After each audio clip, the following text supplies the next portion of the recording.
Bom dia para você que gosta de contabilidade, aqui é o Caio Melo e estamos começando mais um Contabilidade Sem Mimimi, só que agora com uma novidade. Para você que gosta de contabilidade de verdade, sem enrolação, indo direto ao que interessa, agora nós também teremos os episódios do Contabilidade Sem Mimimi através de vídeo aqui no YouTube. Então, se você quiser, você pode ler no blog, se você quiser, você pode escutar no podcast, se você quiser, você pode assistir no YouTube.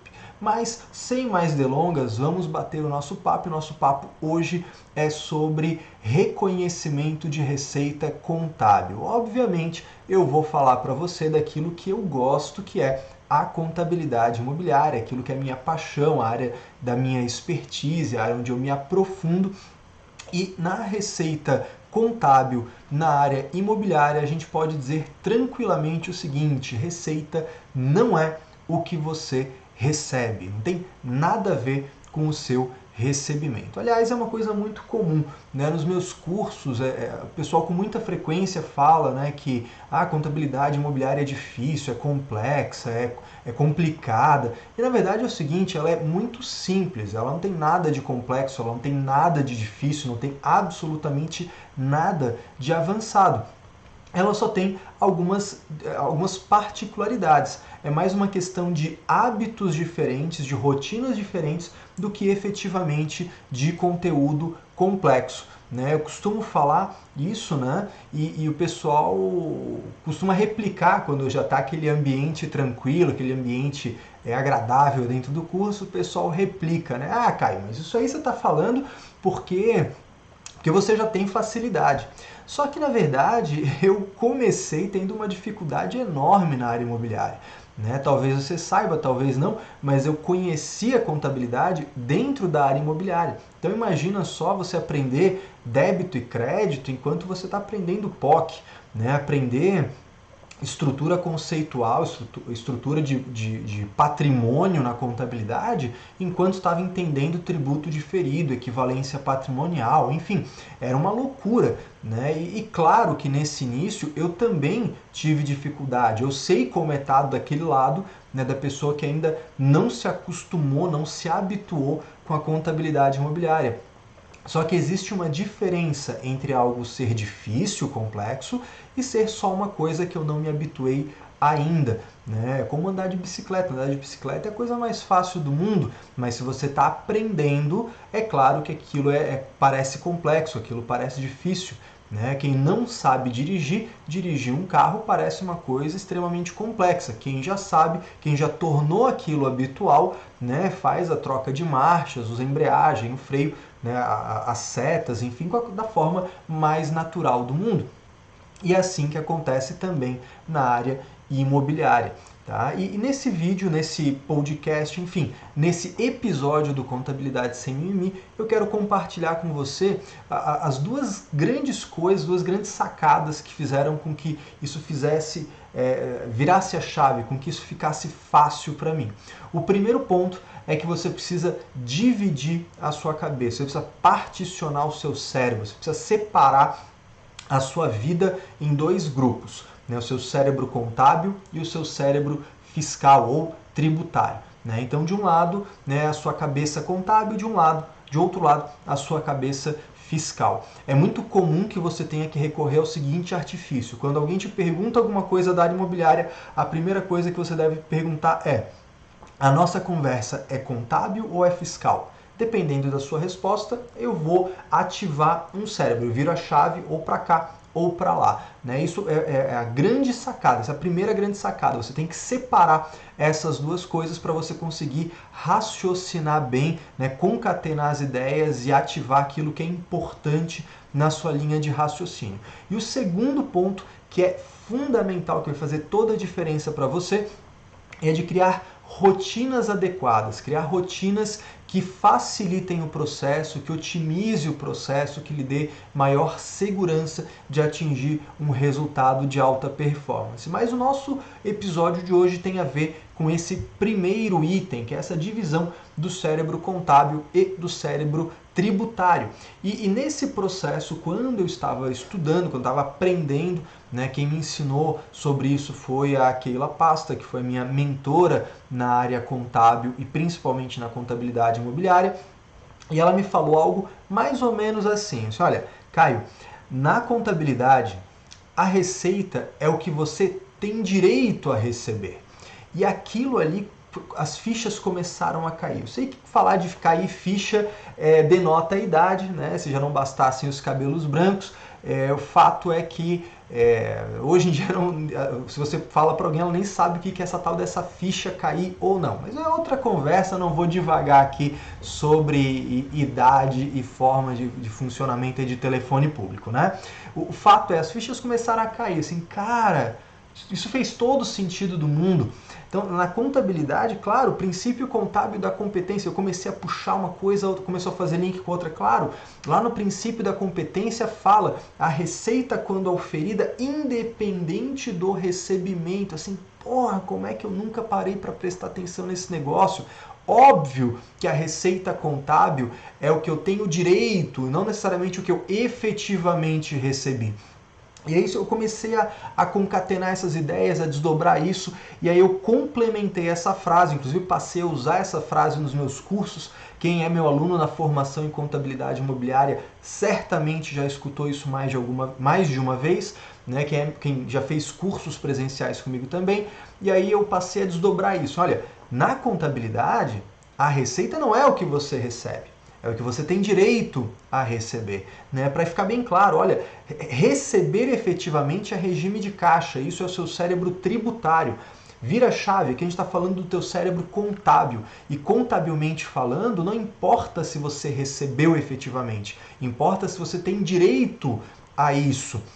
Se você tem direito, você executou esse negócio, porque como é que eu vou saber o que eu tenho direito a receber? E aí entra a importância do custo.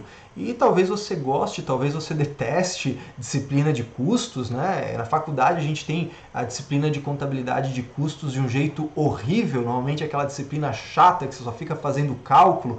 Eu sou péssimo em matemática, não sei você, eu detesto, né? Não sou bom em matemática, eu tenho lá, sei até regra de 3, passou dali a coisa começa a ficar complexa para mim.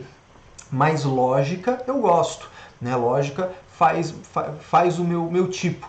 E a contabilidade de custos ela tem a ver com isso, com lógica, com interpretação dos fatos e não com fazer conta. Então esquece aquela disciplina chata de só fazer conta e pensa na lógica do custo, né? Como é que eu sei qual é a receita que eu auferi num determinado período, né? De acordo com o que eu executei do meu contrato, a minha obrigação. Vou falar um pouquinho de contabilês aqui para você, falando do CPC 47, conforme eu cumpro a minha obrigação de desempenho, conforme eu faço aquilo que eu me comprometi a fazer para o meu cliente.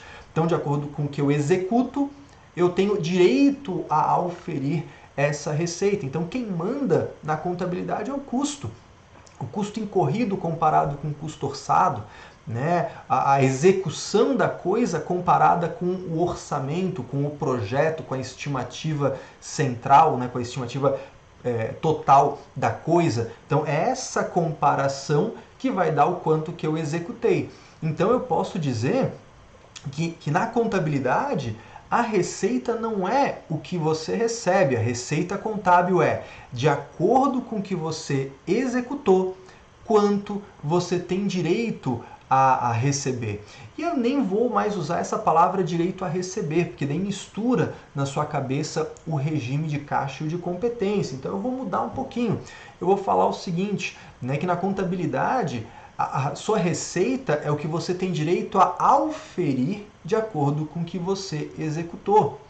Claro que se a gente estiver falando, né, de uma execução de obra, de uma empreitada, de uma administração de obra, todo o custo que incorrer, já compõem, né, progresso de obra para sua receita e para o seu custo lá no resultado. Mas a gente pensando aqui em venda de imóvel, incorporadora, loteadora, empresa que faz construção para venda, essas só vão reconhecer receitas e custos daquilo que elas venderam. Então a frase começa a ficar maior, mas a lógica é só um acúmulo de informação. Na contabilidade, seu cérebro contábil, né, o que importa? Não importa se você recebeu ou não. Sua receita contábil não tem nada a ver com o que você recebeu. A receita contábil é referente ao que você vendeu, de acordo com o que você executou desse contrato, né, da execução da sua obra, quanto você tem direito a auferir dessa receita. E é por isso que a gente aplica o tal do POC, né, o percentual de obra concluída. Ou seja, pega o valor do contrato vezes o POC. O que isso significa? Do contrato, da sua venda, não tem nada a ver se você recebeu ou não recebeu. Isso é tributário. Seu cérebro contábil significa o quê? Qual é a receita que vai para a minha demonstração de resultado? Qual é a receita que vai para a minha DR? É o contrato de venda vezes o POC. Ou seja, não, de acordo com o que eu executei de obra em relação àquele contrato de venda. Isso é a receita contábil. Portanto, aí a gente cruza com a linha fiscal, né? Fiscalmente falando, eu recebi dinheiro, que bom, você recebeu dinheiro, você vai tributar, você vai pagar imposto sobre isso. Mas contabilmente esse recebimento como é que fica? Beleza, debita banco, credita cliente. Recebeu mais do que você tinha direito a oferir pela contabilidade, isso cria um passivo, né? Um adiantamento de clientes, um passivo de contrato, o nome que você quiser dar para isso. Recebeu menos do que o que você tinha direito a oferir na contabilidade, você vai ficar com saldo de cliente no seu ativo.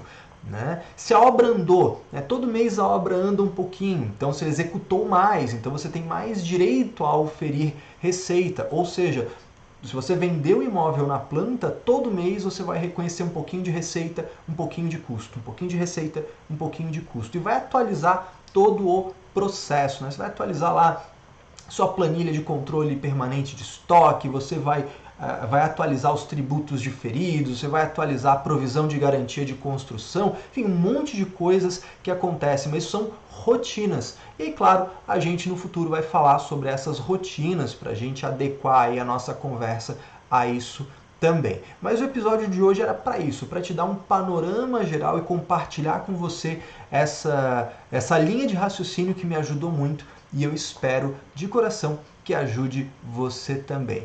E aí, gostou? Fez sentido para você? E mais do que isso, gostou desse novo formato da gente fazer os episódios do Contabilidade Sem Mimi também aqui através de vídeo? E aí eu vou dar uma de blogueirinho e vou dizer para você o quê? Se inscreve no canal, compartilha com os colegas, ativa as notificações, porque assim, é igual videogame, né? Você aí deve também ter esses viciozinhos, né? Você vai vendo lá as curtidas, os likezinhos, o compartilhar das pessoas, isso empolga, isso faz com que a gente compartilhe mais conteúdo e eu vou ter cada vez mais esse ímpeto, esse tesão de compartilhar informação com você, multiplicar conhecimento e a gente crescer junto, beleza? No mais, um forte abraço, uma ótima semana e até o próximo episódio.